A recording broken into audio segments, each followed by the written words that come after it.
I got all sorts of colors on. Oh, jeez. This is supposed to cover the orange. Oh my goodness. All right. So we're live today. I just wanted to do a live just in case. Usually I do the TikTok thing, but in 10-minute sequences. So today we got some questions about grieving a mom. I could have done better. We got questions on having a sister. And lastly, in regards to the precept of sensual pleasures. So let's go with the first one, right? Since my mom recently passed away 6 months ago, going on 7 months. Every 6 months we had a Cold War. You know, we got World War One, Two, Three. But in the case of me and my mom, we had like World War like 14 in our very short 37 years together. Nonetheless, I mean, I've shared most of our fights, our relationship publicly for the entire world to see, because you can't run far from the truth of what's happening. And I wanted the world to know the type of relationship that I have with my own mother, and just, they're humans. I'm human. She's human. I made her a saint not long ago, maybe like a month ago. I made her a saint by virtue of perfect sila. Sila is the morality part of it. I concluded objectively that the woman kept perfect precepts in regards to as a wife and as a mother, where she was very loyal to my dad, a caring person who just unconditional love, right? Had to look at all the positives. I had to conclude a lot of things objectively, that when she was alive, there was nothing more I could have done, because I exhausted everything that needed to be said to my mom. And, instructions, directions, pleadings. The fact that I'm a monk was already a protest for peace because of our Cold Wars. I had to move towards forgiveness, and on her bed, on her dying bed, I had to ask for forgiveness also. It's the same thing that I've been preaching and for so long. But subsequently, right, they're gone. Our mothers are gone. And though a person has guilt, I mean, everyone has that guilt, right? Going back in time, I would have, I could have, I should have, into the details of a fight, or many fights, into the details of arguments. No Russian, just Russian. Amongst many arguments, the right conclusions would be, I'm human, she was human. No school teaches them to be a parent, right? No school also teaches how to be a son, unless both are bona fide Buddhist practitioners for a long time. Buddhism is the only school that teaches how to comprehensively treat one's parents and how to behave as a son and a daughter.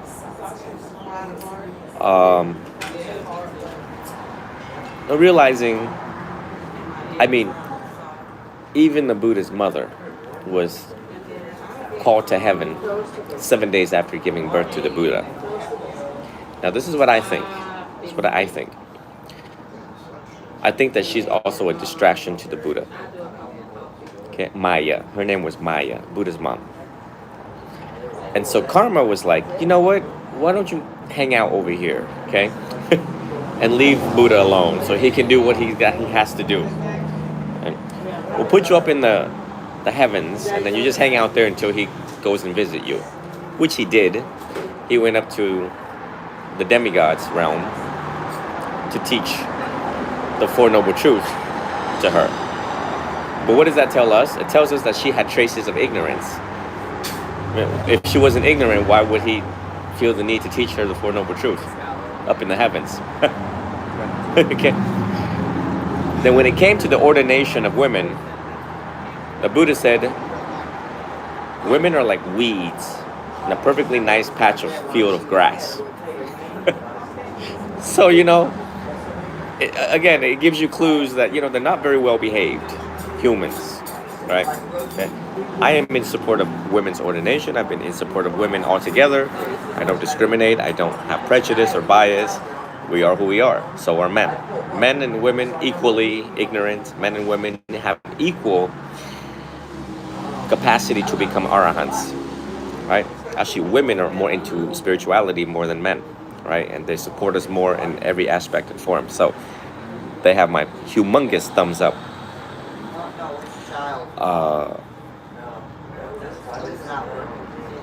But now, moving on, now that they have passed away, the only thing we can do in Buddhism is to practice the sharing of the merits.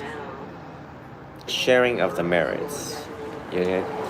Where which we give more and we take less. Everything that I've been teaching. We dedicate our body, speech, and mind. We meditate. That's accumulating merits. It's meditating.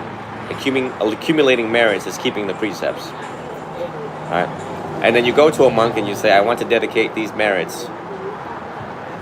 And the monk also dedicate their marriage to your beloved loved ones. Idang me nyatinang hontu sukita hontu nyatayo. That's repeated 3 times. And so when you share these merits, it goes to where they are at in the 6 rebirth realms. Say they are in an animal realm. Then maybe they're like a couple merits away from a good rebirth. And that merits will go to where they're at currently. And they take rebirth. Say they're a lizard, right? Maybe the lizard's like a couple heartbeats away from having a heart attack. Or it's going to die soon. So it depends on the merits that's being shared by the people who are still alive, thinking about it. Then it takes rebirth wherever it goes.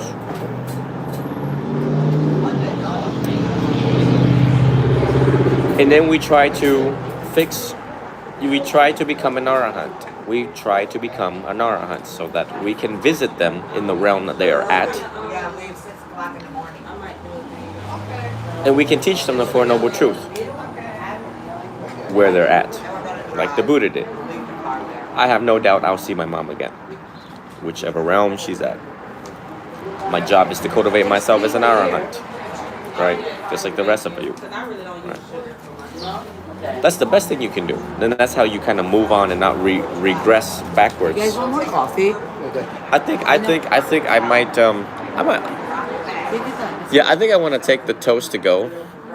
On a box? Yeah, I like the toast. I always do. That's fine. We want a box though, right? Okay. Yeah, thank you. That's fine.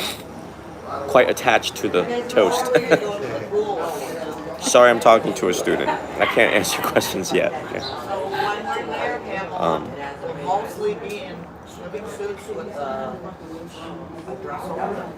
So, I have no doubt that I'll see her again. We shared a very unique birth. Like, when she had me, the doctor said, she broke her water, she fell, broke her water. Dad took her in the hospital during the wartime, Vietnam War. I mean, there's bombs everywhere around the hospital. How do we not get hit by a bomb? I don't know. But the doctor said, it's either you, which is my mom, or your son is going to be alive. We cannot save both of you in the C-section. Told my dad that. And they said, you need to sign this paper right now. We need to do an emergency C-section. So they did it, and then we both made it out. That's a miracle. The woman died of a noble death. She died even before she hit the ground. She was alive, standing up, and then died before she hit the ground. That's like the best death anyone can ask for. Okay? So, but she also practiced arduously towards the end of her life. And the one thing that she practiced arduously was making merits. Dana, giving more. After she died, I went into her purse, and there were more envelopes in there than actual money. Right intention in the Noble Eightfold Path. Right. So of course, you practice right exactly what the Buddha said. You have a noble death. Good life, good death. Peaceful life, peaceful death. Even though we had our wars, right? But she was still granted a noble death, right? But again, for those who have departed loved ones, who did, whatever the case may be, The only thing you can do now is to practice to be the most peaceful you, the most peaceful practitioners you. Try to progress fast on this path and teach it back to others, because that is the gift that excels all other gifts, the gift of the Dhamma. If those are the instructions, then that is what we will do from the Buddha. Period. That is the ultimate merit making. Does that make sense so far? Yes, sir. Right. There's no sense going back. I would have, I could have, I should have. I mean, I from time to time, I'm like, but I'm like, no. I was so mindful. Our last fight was recorded on my iPad. 50-minute fight was recorded on my iPad. I did. I'm like, Mom, you're so stubborn. Let me just put this iPad here and record your face as I'm having this exchange with you, which I did. It's okay. She just had this thick wall that no one can get through to. And I just wanted to, well, our fights were also funny too, just because she was so stubborn, and it was like a dance. Absolutely. You know how some fights are. Yeah. You just have to have fun with it. I'm like, okay, well, she is who she is, right? So that's that. You have to close the book on that. You have to close the book on a lot of people who have died and is going to die. And if we still have people left that is alive, we also need to know that we don't create negative karma between us and them by right speech, right intention, right thoughts, body, speech, and mind. We don't want to have any regrets. That's the point of people who are still alive. Okay, in regards to your sister. Now, what the world doesn't know, and I've spoken about this recently, was I excommunicated. Excommunicado. With the maternal side of the family, the paternal side of the family, and then most recently, some of the most immediate paternal side of the family. Now, excommunicado means I don't want to talk to you guys anymore. Ever. Because I have adjudicated that 99% of them were fools, unwise. So, I only have a very few cousins. Well, at least a lot of cousins in Vietnam, but here, very few. I just don't tolerate drama. People are like, Ajahn, you don't look 37. I know, because I have excommunicated with so many to ensure my own peace. There are doctors here that I work with that have taken 10-year breaks from their parents. So you have to avoid certain people in your life necessarily, especially if you have prior history that you're not going to get anywhere with it. If they don't forgive and ask for forgiveness, if we're not going to talk something beneficial for each other, again, under elements of right speech. Right speech should be looked at very carefully as a guiding tool, mechanism to have necessary conversations with family members. Okay? So, in regards to your sister, they're going to pass soon because they're just of that age. And it's important that a person be a bigger man, perhaps you, be a bigger person, and just forgive and ask for forgiveness before they pass. Because you don't want that memory to linger about, when she was alive, I should have asked for her, So usually, you want to do that before they pass. I was fortunate enough to have did the same, ask for forgiveness and forgive those who I needed to do that with before they pass. Some of one of my ex being one of them. Right. Unfortunately, I fell in love at a very young age, and I also lost loved ones at a very young age. So I had to learn the power of forgiveness and the lightness of forgiving. The lightness. Does that make sense so far? I do have a question though. Sure. What if I don't feel like doing that? Because Will you feel what? like doing like communicate with her in order to ask for forgiveness or forgive her, because I think that probably something's going to transpire and disturb my peace. Well, you got to be good at controlling the conversation. You got to be good at controlling the conversation. You've learned the art of control as a martial artist. Yeah. You've learned the art of control being, with your background that you've told me. And that's one of the things that a person need to master is the art of control in a conversation. Like, for example, I want to work with attorney Simon Tsang over here, Panal Park, right? And he would let people. He was an immigration attorney, like he was God in immigration attorney, literally.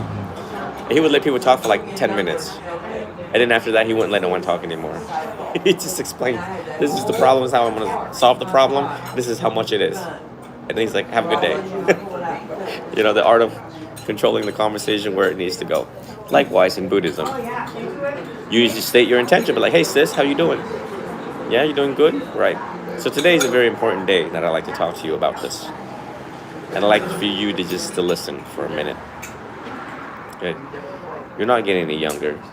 You're 80. You did your 8. You're about to hit the gate. Do you understand what that means? You see, I'm helping you guide the conversation here. You get what I'm saying? You're about to keep the bucket. Right.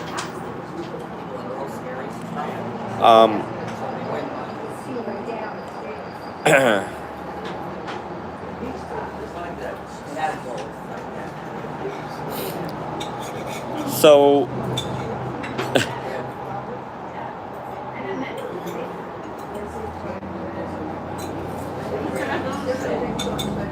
one second here.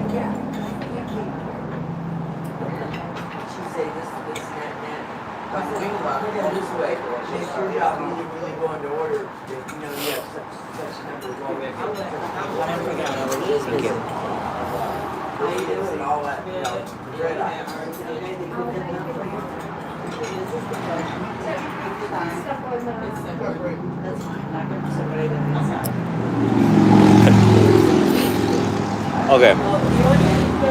So, and you tell her that, listen, throughout the many years that we were brothers and sisters, it's important that in this moment, I need for you to forgive me for all the things that I've done. Willfully, unwillfully, knowingly, unknowingly. And I also forgive you for all the things. It's the biggest thing you'll ever do in your life. Because you're putting the ego away. The ego's got to go away. Right? That's practice of Buddhism. Is who do we think we actually really are? Right? Nothingness. And these are the test of the ultimate test of the ego. Is the forgiveness and the asking for forgiveness part of it. Ultimate. That has to be done. And typically when you are doing this, you really don't let them interrupt. And if they interrupt and you're not going to get anywhere, well, you tried. And that's it. It's like, look, I'm trying to talk to you and you're interrupting me. This is very important to me. And you have 5 seconds to think about what you're doing now. Because we're probably not going to have another conversation. And by the way, you did your 8, you're going to hit the gate. Just think about that and how you want to hit the gate. And before you actually get into another gate, do you want to carry this with you? You got to be thoughtful. That's why we have to journal, because the journaling helps you to be thoughtful about what you're about to say. Right? I mean, I don't even know the woman, but this is the standard of what I would say to anyone, especially with any history of whatever the case may be. Can you imagine someone telling you this? Like in your ear, someone's telling you this on the phone or whatever, like, hey, you're about to, hit the gate. And then before you hit another gate, that would be the gate of hell and heaven or judgment day or whatever she believes, right? She's going to meet God and, whatever, right? Before you hit another gate. That should wake them up. Those vocabularies should really wake up a person. That's what you want to do. That's what we Buddhists do. We wake up people. So you just have to try to write it out, script it out as best as you can, and then just give it to them. Or you start off with something beautiful like, hey, how you doing? I'd like to give you the gift of forgiveness today. The greatest gift ever between us. Because people like nice, comfortable, easy talks. Yeah, go ahead. Then, as a practice, it's not advisable to do that like in an audio kind of thing, like leaving a message or sending an email, right? Should be done in person As a practice, or over the she phone. okay, over the phone. Okay, got it. All right. That was my question. So, as For the a phone. practice, I'm good. Thank you, ma'am.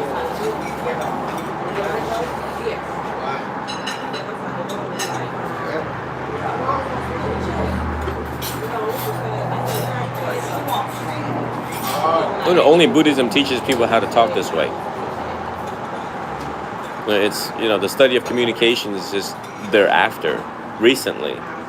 But Buddhism teaches you how to be mindful of your thoughts before it goes out into words, and how impactful those words should be in a relationship that is so complicated.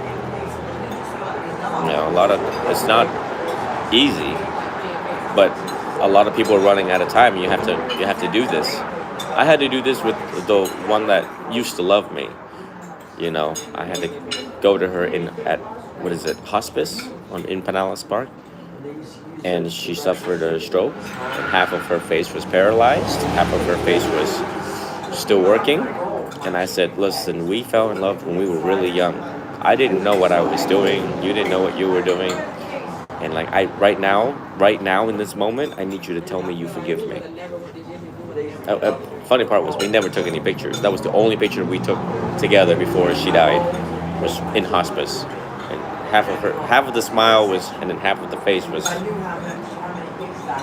So I had to learn to grow up at a very young age, because circumstances forced me to. While all of you now have time for this, you have time to think about what I just said and to do what needs to be done. So you have a light heart when they pass, because you were forgiven. The greatest feeling is you were forgiven before they pass, and you also forgave before they pass. Now they have died knowing that they forgave you, knowing that they were forgiven. You know what I mean? Right. It's a very powerful thing for a person to move on, in this type of circumstances and cases, is forgiveness. So I can move on to the next one, right? Yeah. It's not hard. You don't make it hard. It should be easy flow with the right intention. It's hard because you have reservations, and it's easy when you just throw it all out. It's a choice. Just throw it all out. You don't have to hang on to anything anymore. It doesn't do us any. 80, what's the point? If they were 20 or 30, maybe holding on to certain things could be beneficial because they may re-offend.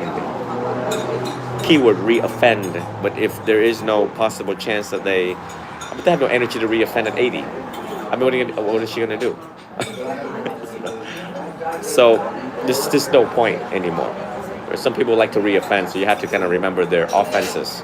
But by now, by now, you would have just not be around people who are going to re-offend anyways, right? Offending body, speech, and mind.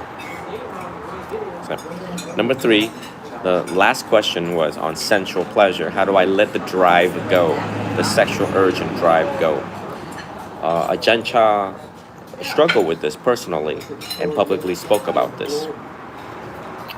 And so there is a function for that, for the sexual drive. We're humans. We were made to go forth and multiply, said the Bible. Go forth and multiply. In Buddhism, if this is not channeled the right way, Buddhism doesn't care whether a person has sex or not, because as long as it is consensual, Buddhism gives you the green light. Matter of fact, you can have multiple partners if you want it, as long as it's consensual and no one gets hurt, okay? Especially emotionally, right? However, we recognize in Theravada and Buddhism that it could be a waste of time. Because all the energy is doing that and not focusing, memorizing, practicing, meditating.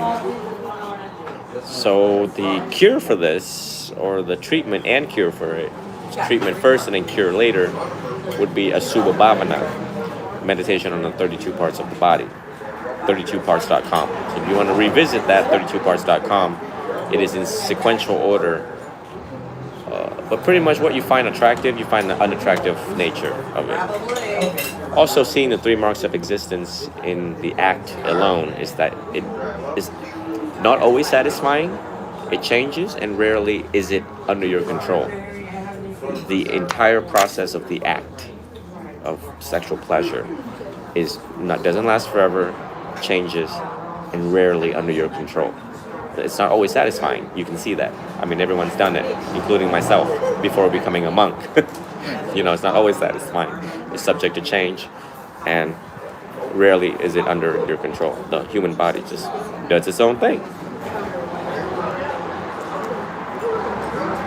It's also to see that impermanence and impermanence. Love doesn't last forever, And then whoever you're doing this dance with, they also get attached onto you.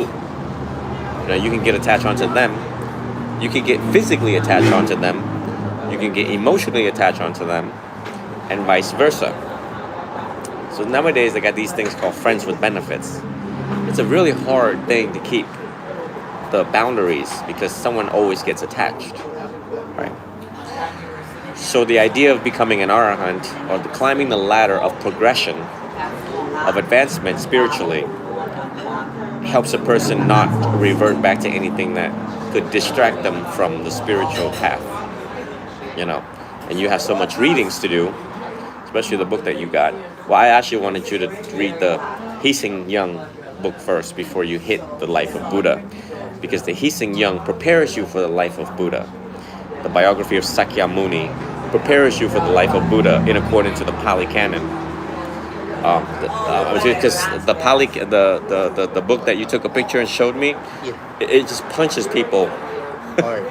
It's like, oh my God, the Pali Canon's in my face, and it's very analytical, And sometimes there are parts in the book where I don't even expand on it because they are extracted and not comprehensive about his life, to give clues about how he was living his life.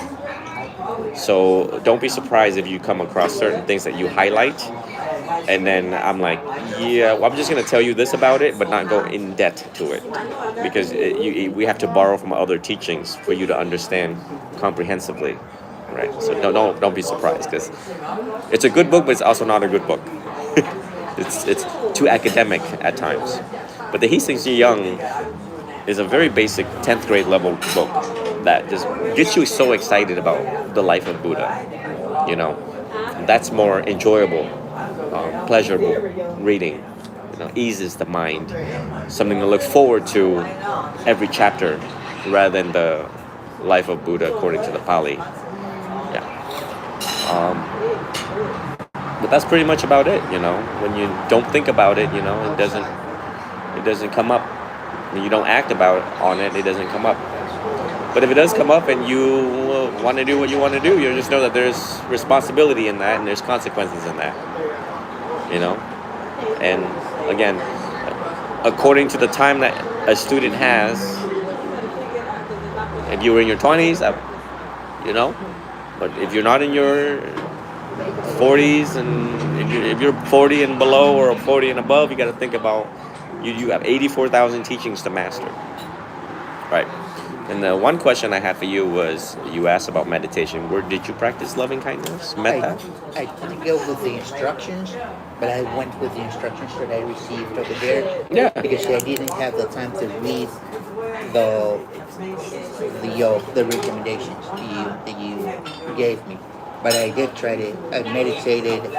Ajahn recommended that you say Buddha, Buddha, Buddha 3 times, sometimes, and then I did that to start with my, bring me to calmness, and then I started meditating but paying attention to my breathing only, so I didn't go very deep on that. Because I didn't read the instructions, I went with the easy. Did you listen to Bhikkhu Bodhi? No, Okay. not yet. All right, let's do that this week, Yes, sir. right? And then my instructions were very specific on following his method. Yes, you gave me 2 instructions. Yes, sir. I do have another question. Yes. If a question comes up during the week before a one-on-one, No, text it to me. text it to you. You can always call me. You don't have to wait for this. Really? Yes, Okay, you don't have to wait for this. So I Yeah, wanna- because sometimes I'm bored and I get text messages and I, respond to it on my whatever phone, watch. Yeah. So, I So- don't want to be of any inconvenience. No. I know you're very busy. Yeah.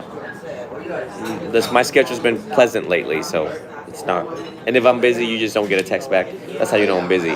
99% of the time, I get back people within minutes. Exactly. Yeah, But if there's a wait in time, then I'm dealing with whatever cases that's going on. So sounds good.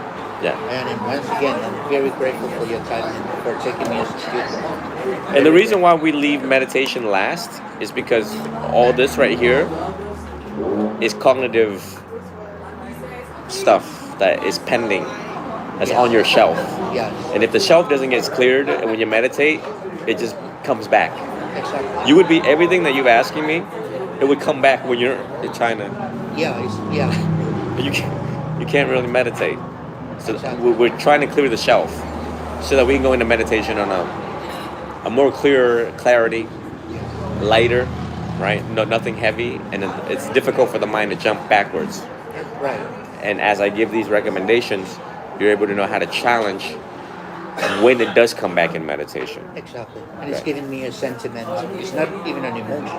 It's a sentiment of guilt that I Right. carry with me every day as a consumer.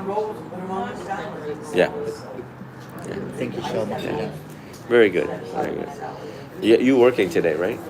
Yes. Okay. Thank you all for joining us on our live today. These are called one-on-one sessions, counseling sessions. And typically, towards the end, when I make recommendations, I do this. Back in the day, I used to do the whole entire sessions live, but for privacy purposes, now I only do the recommendations live.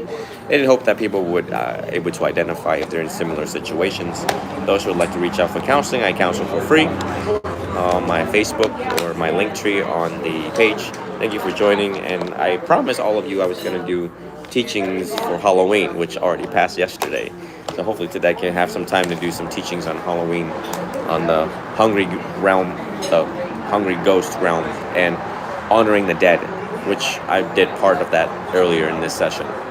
I wanted to focus on honoring the dead this year after the recent passing of my mom. May all be well, be happy, be free, and always be healthy.